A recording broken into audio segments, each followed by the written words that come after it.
안녕하십니까. 소중한 나 무한 행복 소나무 시간입니다. 여러분들 만나 뵙게 되어서 진심으로 반갑습니다. 오늘도 여러분들께 신행생활에 도움이 될 수 있는 재미난 불교 설화를 들려드릴까 합니다. 석가모니 부처님 당시의 일입니다. 석가모니 부처님 10대 제자 중에서 신통제일 목건년 존자가 계셨습니다.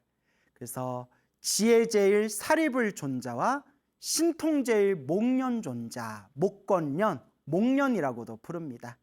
이 두 분을 부처님의 오른쪽, 왼쪽, 오른팔, 왼팔 상수제자라고 부릅니다. 가장 으뜸이 되는 제자, 상수제자. 그래서 지혜제일 사리불, 신통제일 목건년 존자.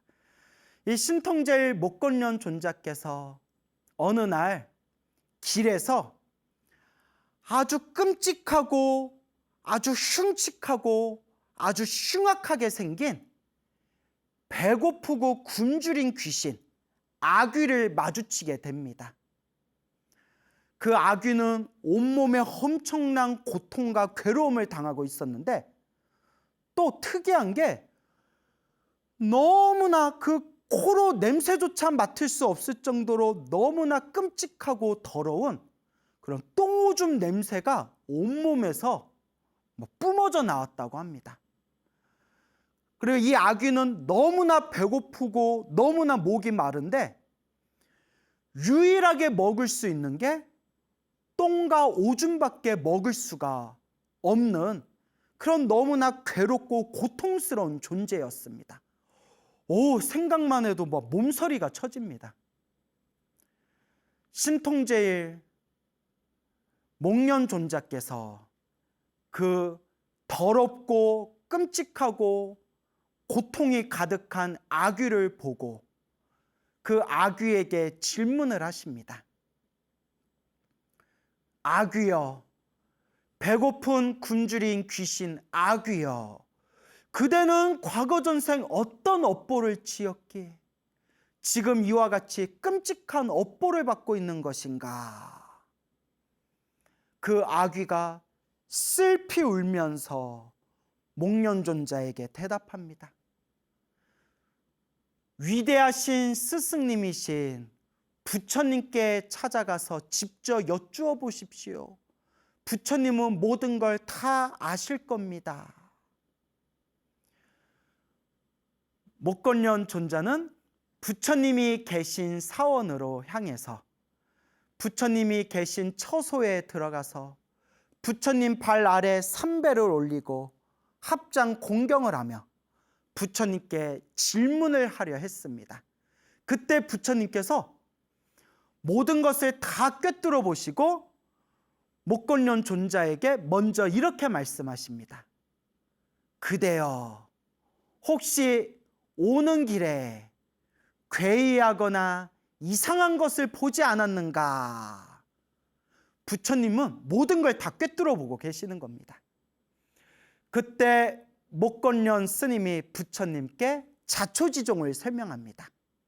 부처님, 오는 길에 아주 흉악하고 끔찍하고 고통이 가득한 그런 아귀를 만났는데 그 아귀는 또 도저히 가까이 갈 수 없고 냄새조차 맡을 수 없을 정도로 지독한 똥오줌 냄새가 뿜어져 나왔습니다. 그리고 항상 목마르고 배고플 때마다 대소변을 먹어야만 배를 채울 수 있는 그런 아주 고통이 가득한 괴로운 존재였습니다. 그 아귀는 전생에 어떤 죄업의 인연이 있었기에 저와 같이 무서운 업보를 받고 있는 것입니까? 부처님께서 말씀하셨습니다. 잘 질문하였느니라. 마땅히 그대를 위하여 자세히 분별해 해설해 주겠노라. 머나먼 과거 전생, 수없는 과거 전생에 혼자서 홀로 숲속에서 수행을 해서 깨달음을 얻은 거룩한 성자가 있었다고 합니다. 여러분, 부처님이 계신 시대에 부처님이 계시고 부처님의 법이 존재하는 시대에 번뇌망상이 사라진 거룩한 성자를 아라한이라고 부릅니다. 아라한. 평소에 아라한에 대해서 설명 많이 들었죠? 그런데 부처님이 출현하지 않은 시대에 혼자서 독학으로 혼자서 홀로 수행을 해서 깨달음을 얻은 거룩한 성자를 벽지불이라고 부릅니다. 벽지불 혹은 독성, 독각, 영각이라고도 부릅니다. 그래서 뭐 벽지불, 독각, 독성, 영각. 그 머나먼 과거 전생에 홀로 숲속에서 수행을 해서 마음을 깨달은 거룩한 성자 벽지불이 있었다고 합니다. 어느 날 이 벽지불이 산에서 홀로 수행하다가 큰 병을 얻었다고 합니다. 수행을 너무 열심히 하셨나 봐요. 병을 얻은 벽지불은 도시에 내려와서 의사를 만나게 됩니다. 진단을 한 의사가 이렇게 이야기합니다. 기름지고 영양가가 가득한 음식을 드십시오. 아주 기름지고 영양가가 아주 높은 음식을 드시면 이 병이 나을 수가 있습니다.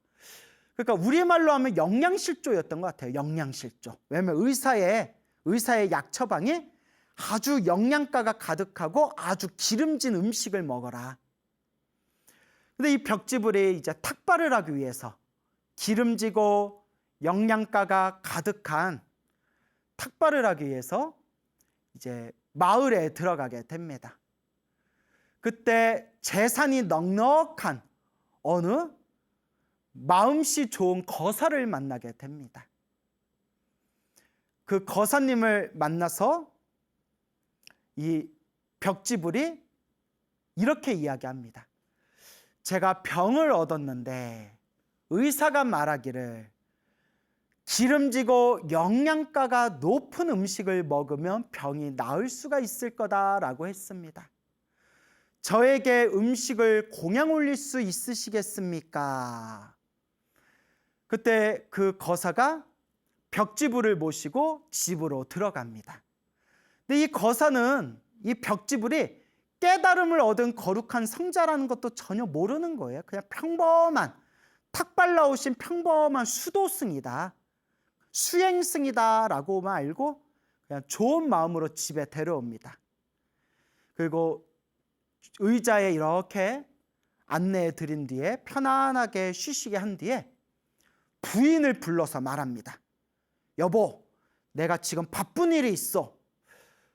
저분께서 기름지고 영양가가 가득한 음식이 필요하시니 나 대신 공양을 잘 올려주시오. 아우, 걱정 말아요. 잘 다녀오세요. 걱정 마세요. 제가 공양을 듬뿍 잘 올리겠습니다. 그리고 이 거사님은 부인에게 딱 맡겨놓고 이제 볼일 보러 나갔는데 마누라가 이렇게 생각하는 거예요. 내가 만약에 음식을 잘 차려서 공양을 올린다면 내일도 찾아오고 모레도 찾아오고 시시때때로 찾아와서 사람을 귀찮게 할 것이다. 그러니 차라리 지금 싹을 뚝 하고 잘라버려야 되겠다라고 생각을 일으킵니다. 못됐어. 중생들은 이렇게 못됐어요. 그래서 어떤 짓을 하냐면 그 거룩한 성자, 벽지불은 엄청나게 거룩한 성자분이세요. 벽지불에게 물 한 잔만 공양 올려도 하늘세계 신들의 공덕을 얻는다고 했어요. 벽지불의 그 거룩한 벽지불 그 수도승의 발휘대를 받아다가 음식을 공양 올리겠습니다 해놓고는 말하기도 부끄럽다. 말하기도. 수리수리 마수리 수수리 사바. 그 바리떼에다가 이 여편네가 거기다가 똥과 오줌을 싼 거예요. 미쳤어. 완전히 미쳤어. 거기다 대소변을 넣은 뒤에 그 위에다가 살포시 밥으로 덮은 겁니다. 이 정도면 우리가 전문 용어로 뭐라고 하죠? 코라고 하죠. 코. 사이코. 예, 이건 사이코예요. 이런 거는 상상조차 못해요. 아니, 어떻게 다른 사람의 밥그릇에다가, 그것도 거룩한, 산에서 수행하시는 거룩한 성제의 바리떼에다가 거기다 대소변을 놓고 거기다 밥을 덮은 거예요. 중생의 어리석음은 끝이 없더라. 사이코예요, 사이코. 그래서 그 바리떼를, 그 대소변이 들어있는 바리떼를 벽지불에게 공양을 올립니다. 그 벽지불에 그 고맙고 정성스러운 마음으로 받아서 집 밖으로 나오는데 얼마 지나지 않아서 지독한 악취와 냄새가 뿜어져 나오는 거예요. 벽지불의 눈치를 챈 거죠.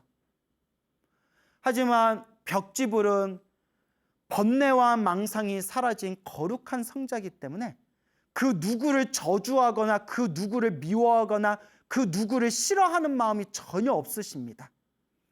마음이 고요하고 평화로운 분이세요. 그리고 이 모든 상황에 대해서 그저 흘려가는 마음으로 내려놓고 바리떼를 멀리 버려버립니다.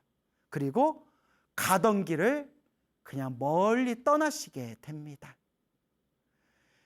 이와 같이 더럽고 끔찍하고 지독한 죄업을 저질렀던 그 여인이 죽어서 저토록 끔찍하고 추악하고 고통스럽고 괴로운 악귀의 몸을 받게 되었으니 목련이여 반드시 알아라. 그대가 길 중간에 마주쳤던 그 악귀가 바로 먼 과거 전생에 벽지불에게 그와 같은 악업을 저질렀던 바로 그 여인이었느니라. 그 여인의 이름을 반타라라고 불리느니라 라고 부처님께서 말씀하시니, 그 자리에 있던 수많은 비구 스님들과 수많은 불자들이 다 함께 이 인과 업보의 무서움을 마음에 되새기고 다 함께 깨달음의 마음을 깊이 일으켰다라고 전해지고 있습니다. 참으로 무섭고 참으로 무서운 일이 아닐 수 없습니다. 그래서 우리 불자들은, 이 마음 공부하는 우리 수행자들은 늘 이 인과 업보, 인연법에 대해서 마음을 되새기고 항상 조심조심해야 됩니다. 시작 없는 먼 과거 전생에서부터 지금까지 살아오면서 내가 알고 지었건 모르고 지었건 탐욕과 성냄과 어리석음으로 몸과 말과 생각을 통해 지었던 그 수많은 업보들이 얼마나 많겠습니까? 그런데 우리가 그 시작 없는 옛적부터 수많은 업보를 지어왔는데 이번 생 지옥에도 떨어지지 않고 끔찍한 악귀의 몸을 받지도 않고 어리석은 축생 짐승의 몸도 받지 않고 저 싸움의 귀신들인 아슈라의 몸으로 태어나지 않고 이렇게 이번 생 사람의 몸으로 태어나 이렇게 거룩한 부처님의 법을 만났으니 그래도 우리는 바로 무엇이 있는 존재다? 성근, 착할선 뿌리 익은 성근이 있는 존재다. 이토록 착한 뿌리를 가지고 이번 생 우리가 태어났으니 얼마나 감사하고 얼마나 감사한 일입니까? 감사하고 다행이다, 다행이다.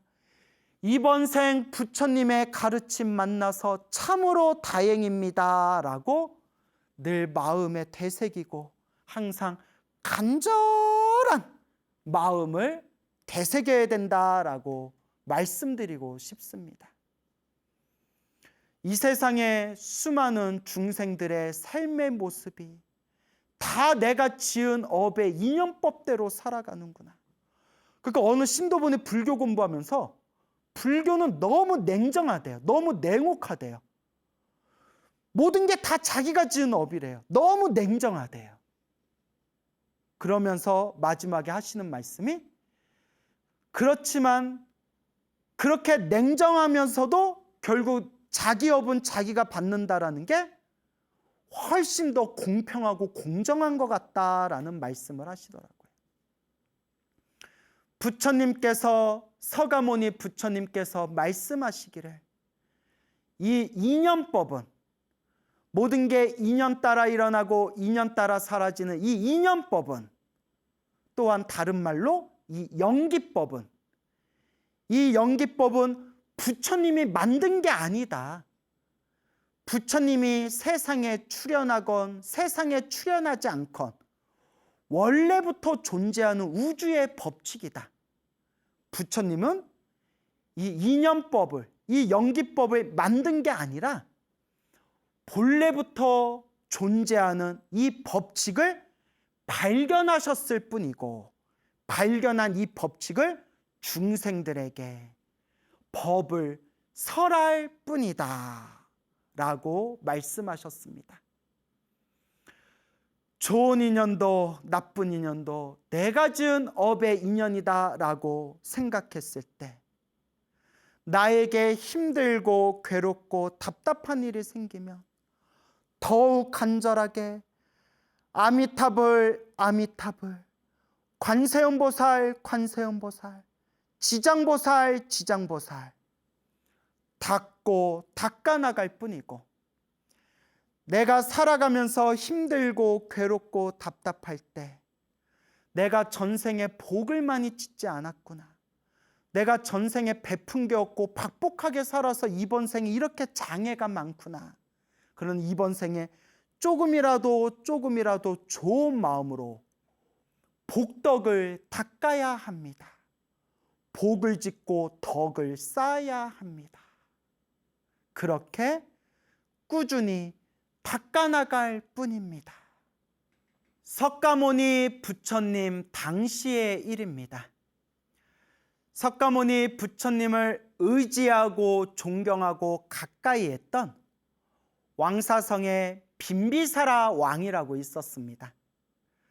빈비사라 왕이 항상 부처님께 찾아가 예배하고 공경드리고 늘 부처님을 가까이 하다가 연세가 들고 너무 노쇠해지고 약해지면서 부처님을 자주 찾아뵙기가 힘들었다고 합니다.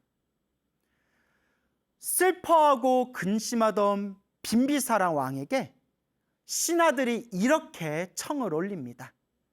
왕이시여, 상황이 이러하니까 부처님께 머리카락을 얻어다가 왕께서 머무르시는 궁전에 부처님 머리카락을 모셔놓은 탑을 세워서 매일매일 탑에서 예배 공경을 올리십시오. 그러면 좋지 아니하겠습니까? 왕이 참 좋은 생각이구나. 참 아이디어가 좋구나 라고 하면서 부처님께 청을 올려서 부처님의 머리카락을 받아옵니다. 그거 부처님이 아무나한테 머리카락 주실 분은 아닐 거고 그만큼 빈비사라 왕을 또 아끼셨겠죠. 부처님의 머리카락을 모셔와서 부처님의 머리카락을 모셔놓은 그런 아름답고 화려한 탑을 만든 뒤에 매일매일 향을 올리고 꽃을 뿌리고 하루에 아침, 낮, 저녁마다 그 부처님의 머리카락 사리탑에다가 항상 예배 공경을 올렸다고 합니다. 그러다 비극적인 사건이 터지게 됩니다. 예전에 두어 번 우리 소중한 나 무한행복 소나무에서 제가 이미 자세히 설명드렸던 에피소드가 되겠는데요. 빈비사라 왕의 아들이었던 아사세 태자가 아버지 빈비사라 왕을 멀리 옥에다 가두고 아버지를 굶겨 죽이고 왕 위를 찬탈하는 끔찍한 사건이 펼쳐지게 됩니다. 이 이야기에 대해서, 그리고 빈비사라 왕과 아들이었던 아사세 태자와의 얽히고 설켰던 전생 업보 이야기에 대해서 오래전에 소나무에서 자세히 설명을 해드렸기 때문에 또 두 번 설명은 하지 않겠습니다. 빈비사라 왕이 세상을 떠나고 나서 아사세 태자가 왕이 됩니다. 그리고 아사세 왕이라고 이제 불리게 되겠죠. 이 아사세는 사람들에게 명을 내립니다. 선왕, 그러니까 아버지 왕 선왕이 아침, 점심, 저녁으로 예배하고 공경 올렸던 저 석가모니 부처님의 저 머리카락을 모셔놓은 탑에 얼씬도 하지 말고 관리도 하지 말고 그냥 버려둬라. 누구든지 저 탑을 가까이 하는 사람이 있다면 내가 결코 목숨을 살려두지 않겠다라고 엄명을 내립니다. 그때 이제 아사세가 눈이 뒤집히고 미쳐가지고, 우리가 전문용어로 미쳤다 그러잖아요. 뭐 제정신이면 자기 아버지를 옥에다 가두고 굶겨 죽이겠어요? 이런 사람을 전문용어로 뭐라고 하죠? 코라고 하죠. 코. 사이코. 오늘은 사이코가 많이 나오네요. 그러니까 이 석가모니 부처님에 대한 막 반발심과 미워하는 증오심까지 일어나가지고 석가모니 부처님을 멀리하고 석가모니 부처님의 머리카락을 모셔놓은 탑도 멀리하게끔 만듭니다. 아주 못된 놈이죠. 하지만 나중에 마지막에는 결국 아사세가 진심으로 뉘우치고 부처님 발 아래 참에 올리고 부처님을 지극정성으로 모시는 진정한 불자로 거듭나게 됩니다. 그건 이제 먼 훗날의 이야기입니다. 자, 어쨌거나 이와 같은 상황에서 그 당시 궁녀였던 공덕의라는 이름을 가진 그런 한 여인이 있었습니다. 궁전에서 지내던 궁녀였습니다. 이 궁녀는 지극정성으로 부처님과 스님들을 공경하고 공양하던 그런 불심이 지극한 여인이었습니다. 한참의 시간이 지난 뒤에 어느 날 쓸쓸하게 버려져 있는 부처님의 머리카락을 모셔놓은 그 탑을 다시 발견하게 됩니다. 가슴이 찢어지도록 아픈 겁니다.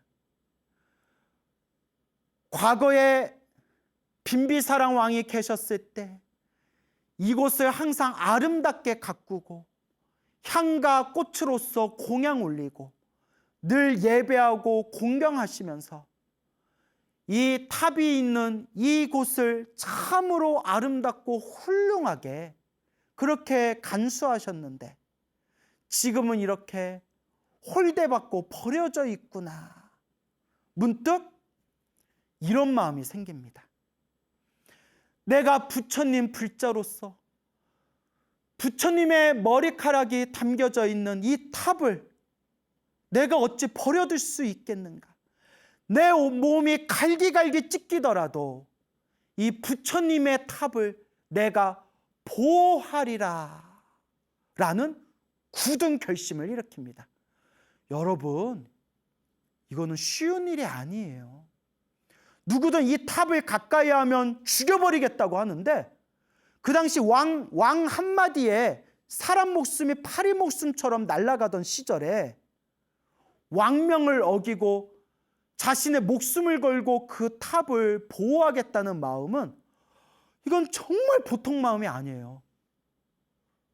저라면 할 수 있었을까요? 이 나라가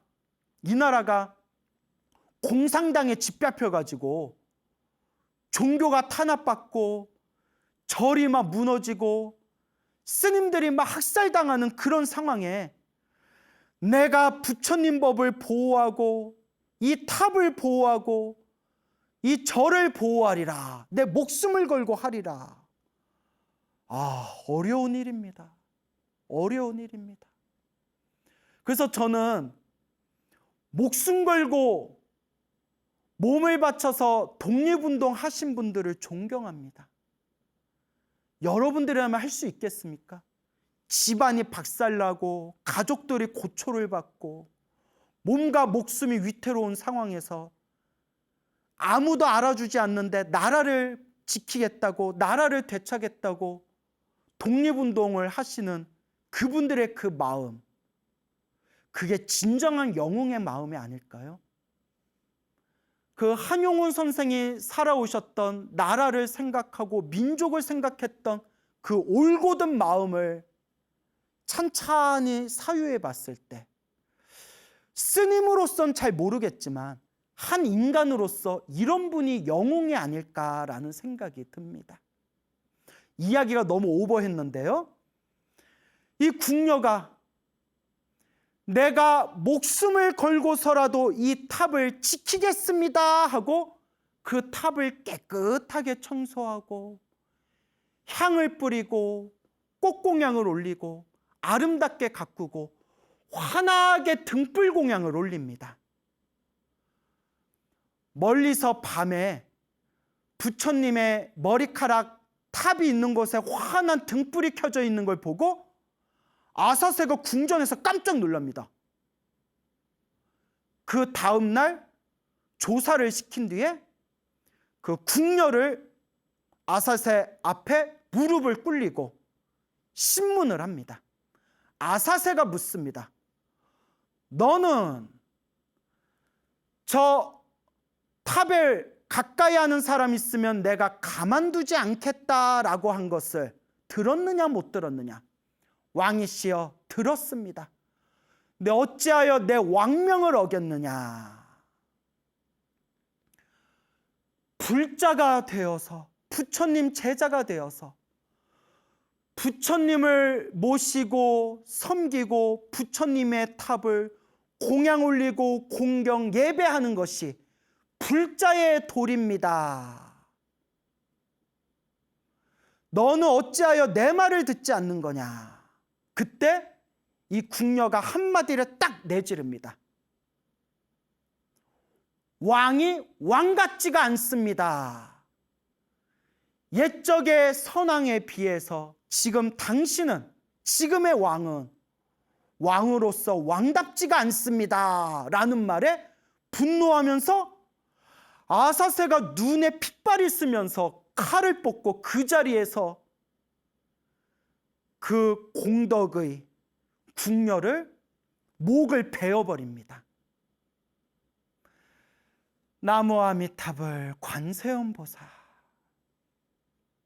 그렇게 목숨 걸고 부처님의 탑에 공양하고 공경 예배 올리고 등불 공양을 올렸던 그 궁녀는 딱 목숨이 끊기고 눈을 뜨는 순간 도리천 33천 하늘세계 천상의 신으로 태어났는데, 천상의 신으로 태어나되 그 어떤 신들보다도 더 환하고 맑고 깨끗한 광명이 온 세상을 두루 비췄다고 합니다. 왜냐? 목숨 걸고 부처님 탑에다 등불 공양을 올렸던 환한 광명의 공덕으로 그 어떤 천신들보다도 맑고 깨끗하고 환한 광명이 훨씬 더 찬란하고 아름다웠다고 합니다. 나무 아미타불 관세음보살, 참으로 위대합니다. 하늘세계 신이었던 제석천왕이 환한 광명의 그 천신에게 묻습니다. 그대는 전생에 어떤 공덕을 지었기에 이렇게 찬란하고 아름다운 광명을 갖추었는가?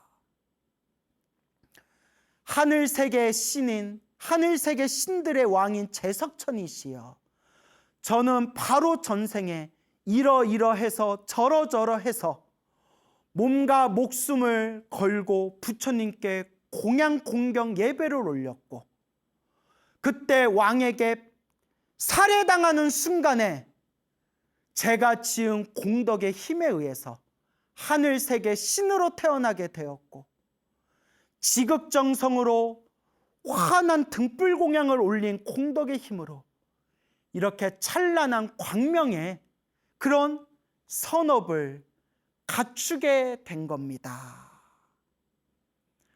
참으로 훌륭합니다. 참으로 훌륭합니다 하면서 모든 천신들이 다 함께 합장하며 기뻐하고 찬탄하였다고 합니다.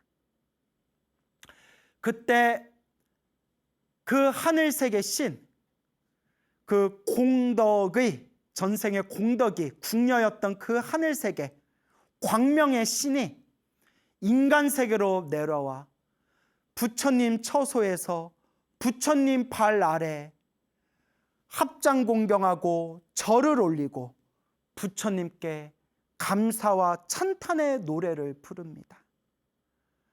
위대하신 부처님, 거룩하신 부처님, 하늘 위 하늘 아래 부처님 같으신 분이 없습니다. 그러하기에 저는 지극하고 진정한 마음으로 부처님께 귀의합니다. 부처님께서 자비로운 목소리로 그 광명의 천신에게 진리의 말씀을 설하시니, 진리의 말씀을 들은 그 천신이 그 자리에서 부처님의 고귀한 깨달음 4단계, 수다원, 사다함, 아나함, 아라한 4단계 깨달음 중에서 1단계 수다원이라는 아주 고결한 깨달음을 얻게 됩니다.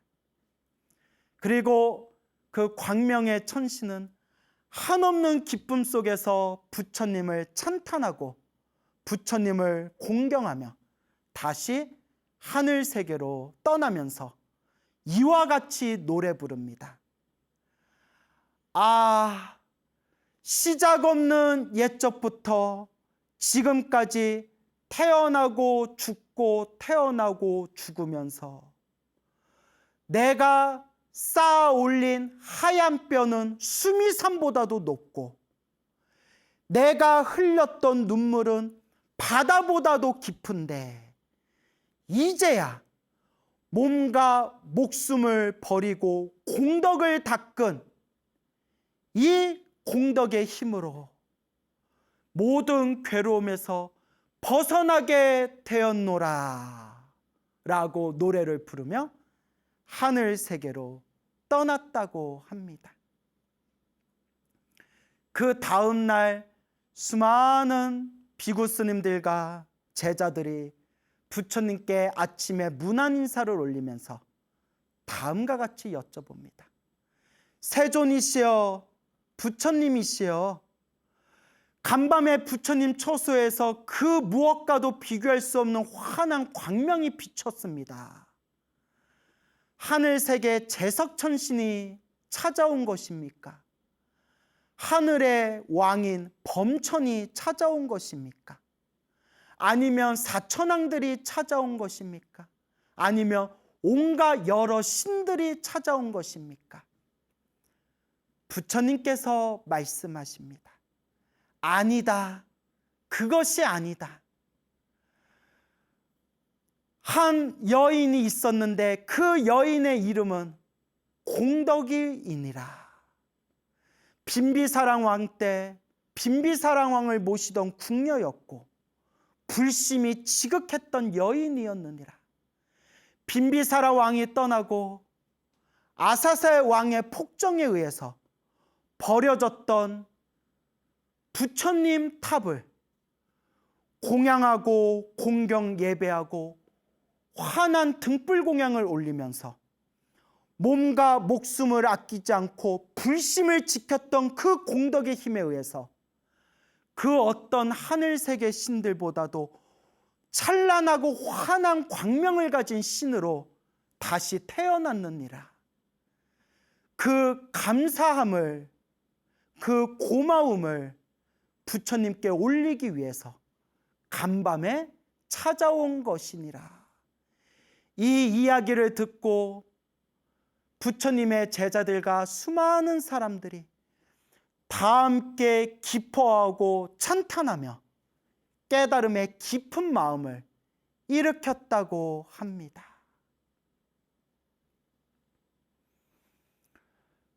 이와 같이 부처님의 위대한 가르침, 이와 같이 거룩하신 부처님의 가르침,